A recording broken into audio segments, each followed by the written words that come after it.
Picture this. It's a sunny Sunday afternoon, and you're finally sitting down with a cup of tea, ready to enjoy some peace and quiet. Maybe you're planning to catch up on that book you've been meaning to read, or take a leisurely walk in the park, but then your phone buzzes. It's a text from your daughter. "Mom, can you watch the kids this evening? We've got a last-minute dinner to attend." You sigh, realizing this is the third time this month you've been asked to drop everything. Sound familiar? If you're a grandparent over 60, I bet you're nodding your head right now. Being a grandparent is one of life's greatest joys. Those little giggles, the tight hugs, the chance to share your wisdom with the next generation, it's priceless. But let's be honest, it also comes with challenges, especially when you're constantly called on to babysit for free. With both parents often working and childcare costs through the roof, it's no surprise that families turn to grandparents for help. In fact, a University of Chicago study found that 60% of grandparents provide some form of childcare over a 10-year period, often for years at a time. But here's the question. Just because you love your grandkids, does that mean you have to be their unpaid daycare? Today, I'm going to share why grandparents over 60 should think twice about babysitting for free, drawing on the hard-earned wisdom of a 78-year-old grandma who's been there and done that. In this video, we're diving into 4 crucial lessons from this experienced grandma, lessons that every grandparent needs to hear. By the end, you'll understand why offering free babysitting all the time might not be in your best interest, and how you can still be a loving, involved grandparent without sacrificing your own well-being. These lessons aren't about saying no to your family. They're about saying yes to yourself and creating a balance that works for everyone.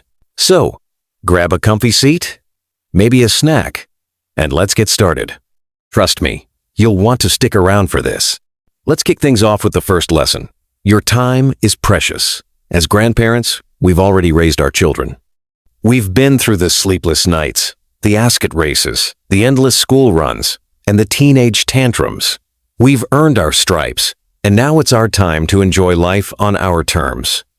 Maybe you want to take up painting, join a book club, or finally take that trip you've been dreaming about. But when you're constantly babysitting, that precious time slips away.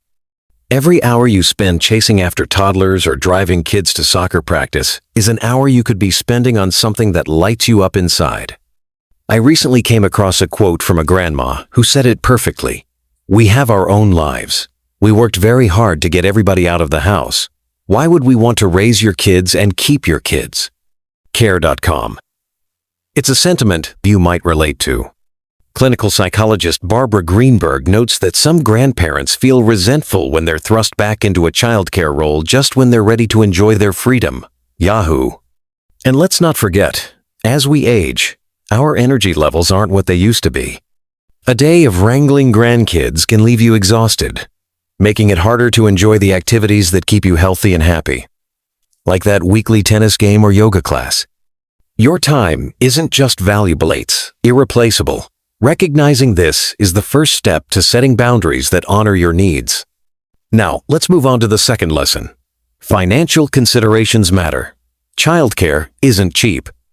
According to the Care.com 2019 Cost of Care survey, 70% of families spend more than 10% of their income on childcare, and 40% spend at least 15%. That's a huge expense, and it's understandable why parents might look to grandparents to save money. But here's the thing. Many grandparents are on fixed incomes, and providing free childcare can strain your finances. Maybe you're dipping into savings to cover gas for driving the kids around, or buying extra snacks for those long babysitting days. Over time, those costs add up.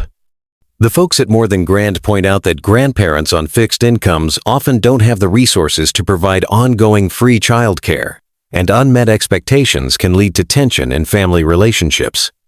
It's okay to be honest with your kids about what you can afford. You might say, "I love spending time with the grandkids, but I can only help out a couple of times a month." Some grandparents even choose to charge for their services, just like a professional babysitter would. This isn't about being selfish. It's about acknowledging that your time and effort have value. Setting clear financial boundaries can actually strengthen your relationship with your kids by fostering mutual respect. So, there you have it, the first 2 lessons from our 78-year-old grandma. Your time is precious, and financial considerations are real. Take a moment to think about your own situation. Are you feeling stretched thin by babysitting requests? Do you find yourself saying yes when you really want to say no, just to avoid conflict? These are important questions to ponder as you navigate your role as a grandparent. You deserve to enjoy this chapter of your life, and setting boundaries is a powerful way to make that happen. Now that we've talked about valuing your time and considering the financial side of things, let's dive into the next lesson from our wise 78-year-old grandma. Your health and energy come first. As grandparents, we often put everyone else's needs ahead of our own. It's like second nature, isn't it? You want to be there for your kids and grandkids, to be the rock they can always rely on. But here's something I've learned, and I bet you've noticed it too. As we get older, our bodies don't bounce back the way they do. A day of running after a 3-year-old or wrangling a couple of energetic kids can leave you feeling like you've run a marathon. And if you're doing this week after week, without a break, it can take a real toll on your health. Think about it: chasing a toddler around the house, bending down to pick up toys, or carrying a sleeping child to bed isn't just exhausting, it can be physically demanding. For those of us over 60, our joints might creak a little more, and our stamina isn't what it was in our 30s.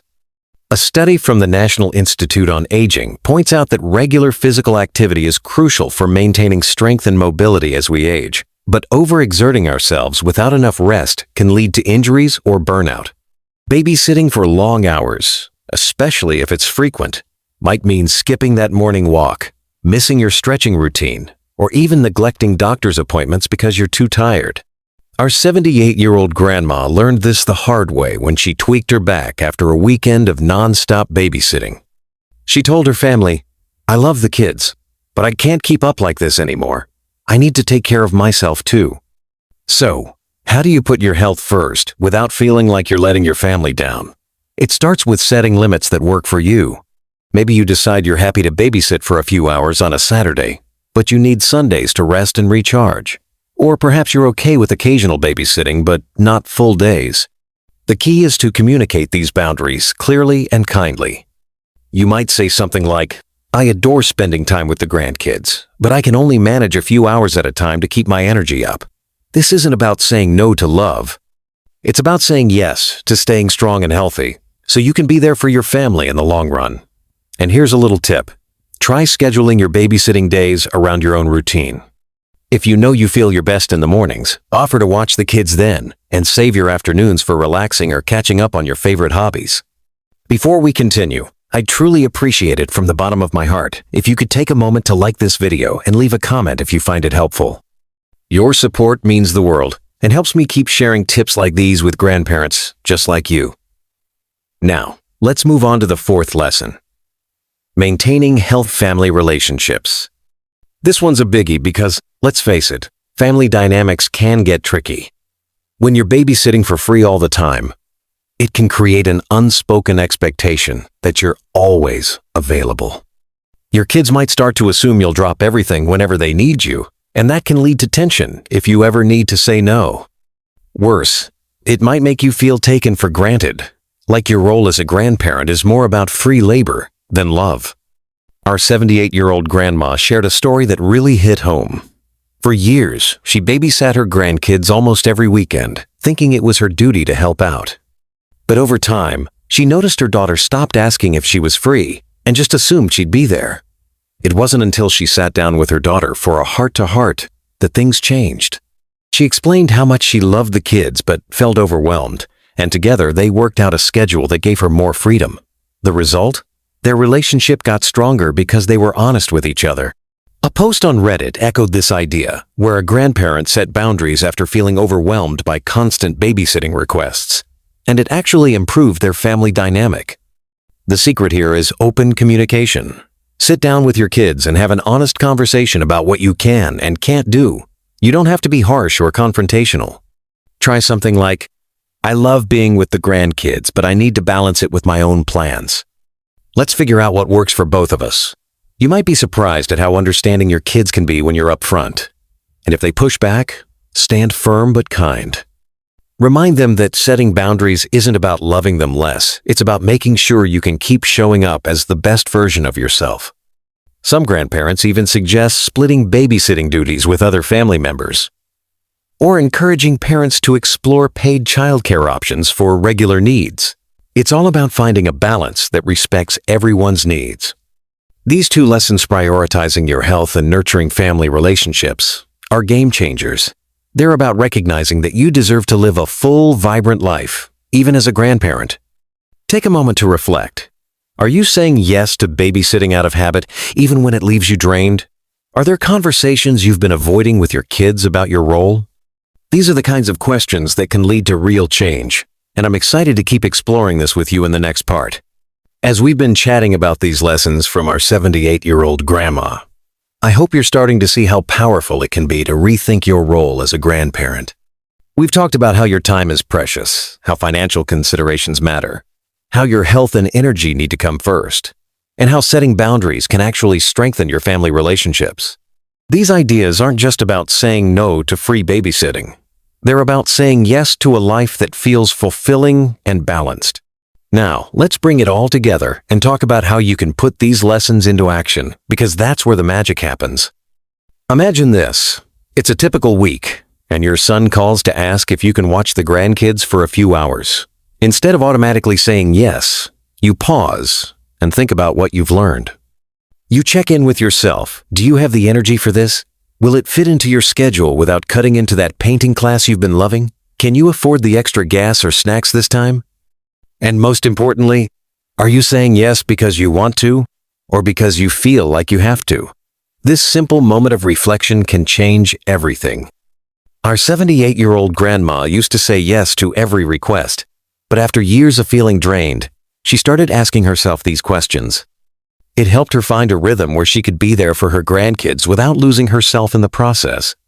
One practical way to start is by having that honest conversation we mentioned earlier.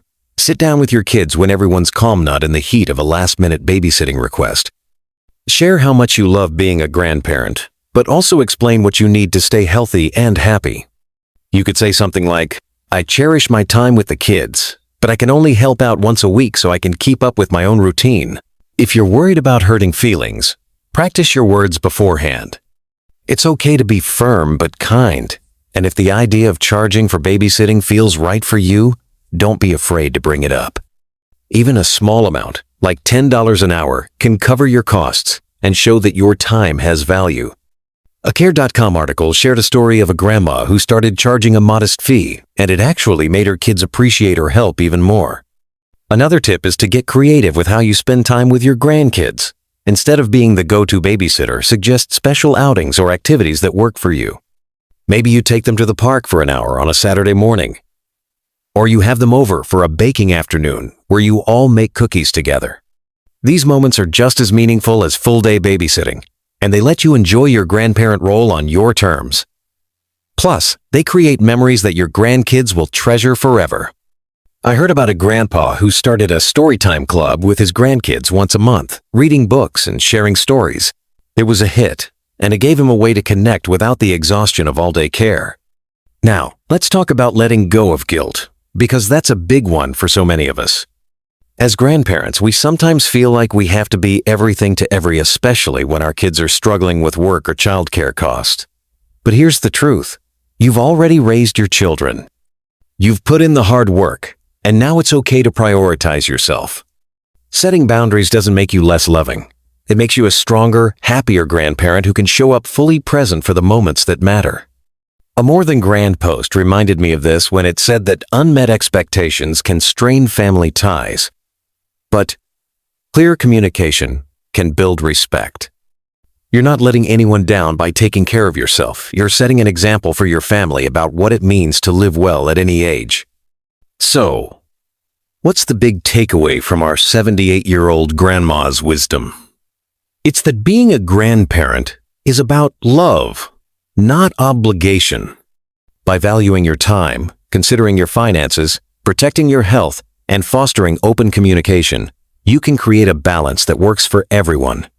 You get to enjoy the giggles and hugs without the burnout, and your family gets a grandparent who's energized and engaged. It's a win-win. Start small, maybe pick one boundary to set this week, like limiting babysitting to a few hours, or suggesting a paid arrangement for regular care. Every step you take toward balance is a step toward a fuller, happier life. I'd love to hear from you now. Have you ever felt overwhelmed by babysitting requests? Or maybe you found a great way to set boundaries that works for your family? Drop your thoughts in the comments below. I read every single one, and your stories inspire me to keep making videos like this. If you found this video helpful, please give it a thumbs up and hit that subscribe button for more tips on living your best life after 60. Your support keeps this community growing, and I'm so grateful to have you here. Here's to being the grandparent you want to be, on your own terms. You've earned this time to shine, so go out there and embrace it. I'll see you in the next video. Until then, keep living your best life.